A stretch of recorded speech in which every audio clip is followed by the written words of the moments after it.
Formadrain is a no-dig pipe repair system. It's a steam-cured fiberglass and epoxy system pulled in place. It's been steam-cured since '94, so it was designed that way from the start. The preparation starts with laying the bladder down on either a table or on the floor. That bladder is going to be wrapped in a polyethylene layer so that the epoxy doesn't stick on the bladder because it is reusable. Once that is wrapped, we're going to mark our measurements on the bladder and just lie down the fiberglass layer by layer, and which is usually a 2-layer repair. So layer by layer, we're going to lay this down and then wet out.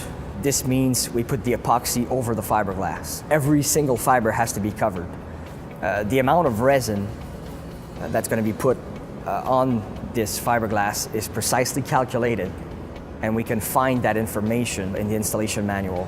So every single pipe size, every length, you're going to know exactly how much epoxy to weigh, and you have to spread the whole thing on the fiberglass. Once that fiberglass is rolled over the bladder, we're going to roll it into another polyethylene layer.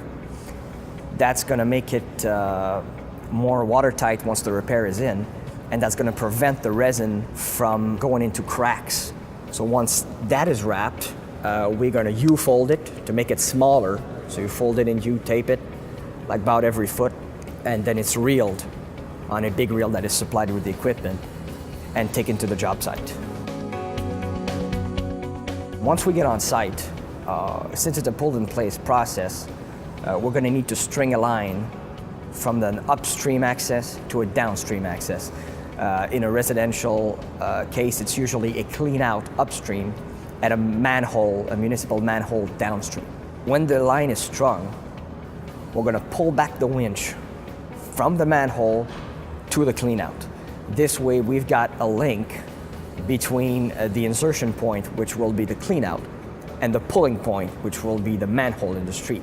Once that line is strung, we're gonna basically just attach the bladder with an eyelet that was designed, that's already on the cap. We're gonna attach it, and then the operator outside at the manhole will pull that repair in. The measurements were important. When we wrap the bladder, we put the measurements, we have a stop mark. So we know exactly where to stop pulling the bladder.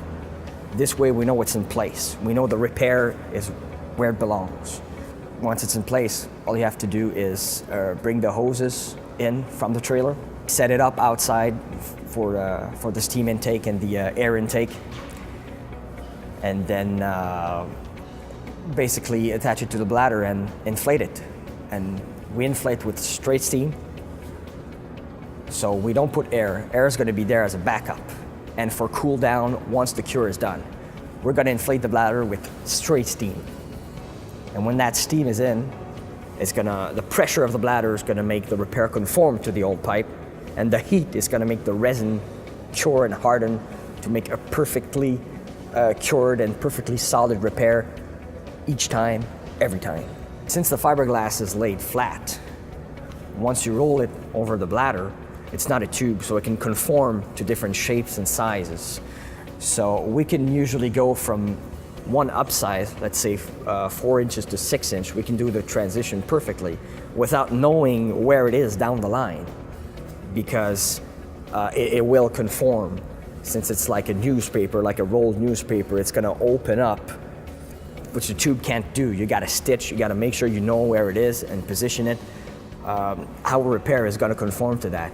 So when you've got a little offset joint or a much more offset joint, that's gonna help as well, because the repair doesn't have a predetermined shape or a predetermined size. When we inflate with steam, we got a cure for approximately 45 minutes to an hour, depending on the size and the length.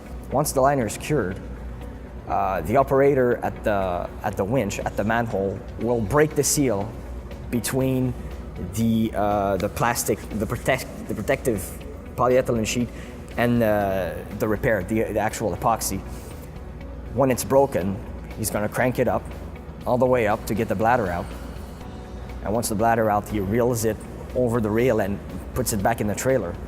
Then all that's left at that point is to pack up the things, video the final inspection, then we take the camera out, shut the clean out, and leave.